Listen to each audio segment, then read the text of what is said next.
안녕하세요, 진쌤입니다. 이번 시간은 IT 한글 25번째 기출문제 15회 마지막 강의입니다. 이번 강의는 앞의 기출문제와 같이 문제를 풀고 작성하는 것이 아닌 IT 한글 총정리 시간을 갖도록 하겠습니다. 마지막 강의인 만큼 문제를 보면서 여러분들과 확인해야 하는 부분과 실수가 많은 부분에 대해서 말씀드리겠습니다. 자, 그럼 시작해 보겠습니다.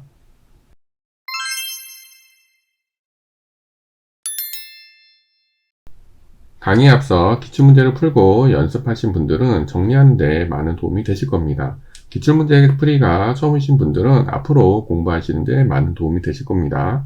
그리고 한 가지 더 말씀을 드리면 ITQ 한글 시험은 500점 만점에 500점을 획득하는 시험이 아닙니다. 400점 이상이면 A등급이니 여러분들께서 시간 안에 다 작성을 하시면 좋지만 그렇지 못한다면 시간 안에 400점 이상 획득할 수 있도록 시간 배분을 하시면서 노력하시면서 연습하시면 됩니다. 자, 마지막 시간 서론이 좀 길었습니다. 자, 그럼 바로 시작해 보겠습니다. 먼저 저희가 연습한 것처럼 3페이지부터 말씀드리겠습니다.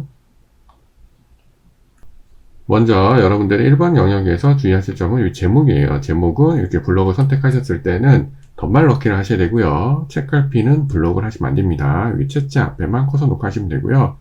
문단 첫 글자 장식은 여기 채자 앞에 커서 놓으시고 서식 가셔서 문단 첫 글자 장식 이렇게 하시면 되는데 혹시 잘못하셔서 이렇게 블록을 선택하시면 여기 문단 첫 글자 장식이 비활성됩니다. 그러니까 여기 앞에 커서만 놓고 이렇게 하신다라고 생각하시면 되고요. 한자 변경하시는 거는 보통 이렇게 하시고 블록 선택하시고 한자키 누르셔서 바로 선택하시고 밑에 쪽에서 한글의 가로 한자 이렇게 선택하시고 바꾸기 누르시면 되는데요. 예를 들어서 가끔 문제를 보시면 한 번에 안 되는 게 있어요. 여기 정보기술이 있다라고 이렇게 하시면 정보기술을 한자키 누르시면 이게 정보기술이 네 글자가 바로 안 됩니다. 그럴 경우는 어떻게 하셔야 되냐면 저희가 정보기술 뒤에 가로하시고 이렇게 수동으로 입력을 하신 다음에 여기 안에 글씨만 이렇게 선택을 하시고 한자 변환키 이렇게 눌러주신 다음에 정보 선택하시고 앞에서 한자로만 그리고 바꾸기 이렇게 눌러주시고요. 기술도 이렇게 선택하시고 앞에 한자로만 이렇게 바꾸기 이렇게 하셔서 수동으로 해주셔야 됩니다. 자, 요거 문단 첫 글자 장식하셔서 두 줄 하시고 아마 문제에선 궁서일 거예요. 네, 요거는 설정하겠습니다. 여기 끝에 맞아야 되니까요. 자, 한자 이렇게 변경하시면 되고요. 그 다음에 각주를 하실 때 각주 앞에 있는 모양을 꼭 바꾸셔야 되는데 여기 앞에 각주 안에다가 커서가 있을 때는 여기 각주 미주 모양이 보입니다. 근데 이제 잘못하셔서 딴 데로 커서를 하시면 없어져요. 그렇기 때문에 각주 모양 바꿀 때는 꼭 각주 안에 커서 두시고 각주 미주 모양 여기 들어가셔서 여기서 변경을 하시면 됩니다. 그 다음에 1번 연역에서 마지막으로 그림 같은 경우는 입력에 가셔서 저희가 그림을 눌렀을 때 그림을 선택하죠. 이렇게 해서 열기 하고 하셨을 때 최대한으로 비슷하게 잘라 주셔야 돼요. 그러니까 자르게 하시고 이렇게 해서 최대한으로 비슷하게 잘라 주셔야 되는데 바깥쪽에 이렇게 여백을 좀 남겨 두시고 만약에 이렇게 잘랐다 그러시면 더블 클릭하고 들어가셨을 때 아마 크기가 40에 35 이렇게 됐을 겁니다. 문제에서.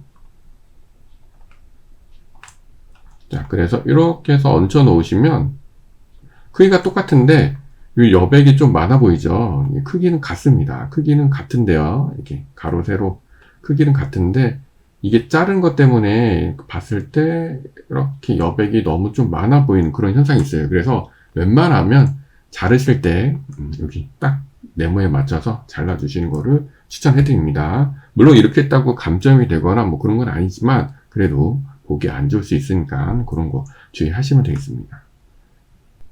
다음은 2번 영역에 대해서 말씀드리겠습니다. 2번 영역은 범위만 잘 잡으시면 돼요. 글꼴 바꾸실 때 이렇게 하시고 글꼴 바꾸시고 크게 하시고 음영 하실 때는 요만큼만 밑에도 마찬가지죠. 이렇게 해서 글꼴이랑 크기 바꾸시고 밑줄은 요만큼 그 다음에 이렇게 하셔서 강조점 이렇게 하셔서 강조점 다 따로따로 하셔야 됩니다. 한꺼번에 안 됩니다.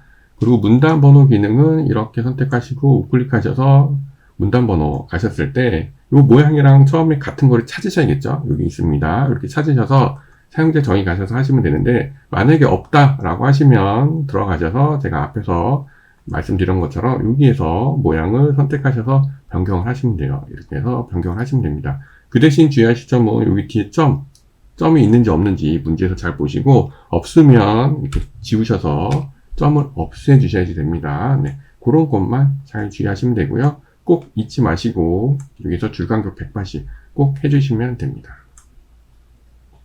다음은 세 번째 영역 말씀드리겠습니다. 세 번째 영역에서는 특별히 어려운 건 없으시고요. 여기만 주의하시면 됩니다. 여기서 그라데이션 넣으실 때 문제가 거의 다 흰색에 노랑 이렇게 되는데, 가끔 노랑에 흰색 이렇게 할 때가 있어요. 노랑에 하양 이렇게 할 때가 있습니다. 그래서 잘 보고 해주시면 되고요. 그 다음에 여기서 엔터를 너무 많이 치셔서 페이지가 아래로 이렇게 넘어가는 경우도 있어요. 그럴 때는 새 페이지 꼭 잘 유지해 주시고요. 이렇게 백스페이스 바 눌러서 지워주시면 됩니다. 그 외에는 뭐 특별히 어려운 사항은 없으실 겁니다. 자, 그러면 저희가 한 것처럼 이렇게 4번 도형으로 넘어가겠습니다. 4번 문제에서는 먼저 여러분들이 확인하셔야 될 것은 여기 테두리 모양입니다. 여기가 반원 모양인지 둥근 모양인지 잘 확인해 주시면 되고요. 그 다음에 그림을 넣으셨을 때 하이퍼링크 컨트롤 누르고 이렇게 손가락 모양이 있으면 하이퍼링크가 잘 걸리는 거고요. 요거 잊지 마시고요. 그 다음에 가끔 문의들 하시는데요. 여기 아래쪽 도형을 그리실 때 이렇게 개체 선택을 하시고 이렇게 하신 다음에 와서 오른쪽 누르시면 여기 묶기라고 있어요. 묶기 하시면 안 됩니다. 묶기 하셔도 되긴 되지만 묶기를 하셔서 복사하시고 그 다음에 묶기를 푸셔야 돼요. 묶기라고 하는 거는 그룹으로 하는 거라서 묶기를 하시면 세 개의 도형이 하나로 인식이 돼서 채점하실 때 하나의 도형으로 돼서 그 0점 처리가 됩니다. 그러니까 묶기는 제가 아예 말씀을 안 드렸으니까 묶기는 하지 마시고요. 그 외에는 도형 테두리랑 하이퍼링크 그 다음에 잘 복사하시고 그 다음에 안에 글꼴이랑 글씨 크기만 잘 변경하시면 됩니다. 그 외에는 딱히 어려운 내용 없습니다. 자, 그러면 2번 문제로 넘어가겠습니다. 2번 문제는 처음에 표를 딱 보았을 때 첫 칸이 다른 칸이랑 너비가 같은지 다른지 그걸 보시면 돼요. 만약에 지금처럼 같으면 쭉 작성을 하시면 되고요. 앞에서 문제처럼 이렇게 다르다라고 하시면 이쪽이 좁아지니까 이렇게 선택하시고 W 누르셔서 맞추시면 됩니다. 지금은 다 같으니까 그냥 W 해서 해주시면 되고요. 그 다음에 아주 가끔 평균을 구하실 때 기본적으로 평균을 구하시면 수준 두 자리가 기본이거든요. 근데 정수화 하라고 할 때가 있어요. 진짜 정수화 하라고 할 때. 그럴 때는 선택하시고 오른쪽 누르시면 고치기가 있습니다. 여기서 정수형 이렇게 선택하시고 누르시면 정수 고칠 수도 있습니다. 근데 이런 문제는 안 나오실 거예요. 근데 혹시나 몰라서 제가 말씀드립니다. 참고로 한 번은 안 됩니다. 하나씩 하셔야 됩니다.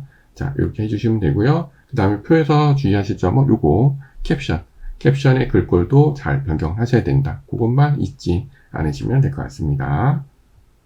그 다음에 차트에서는 딱히 어려운 내용이 없으시고요. 기본적으로 세로 막대양이 많이 나오지만 혹시 바꾸셔야 된다, 다른 게 나온다 그러시면 선택하시고 여기 차트 변경에 가셔서 다른 거 이렇게 선택하셔서 변경하시면 됩니다.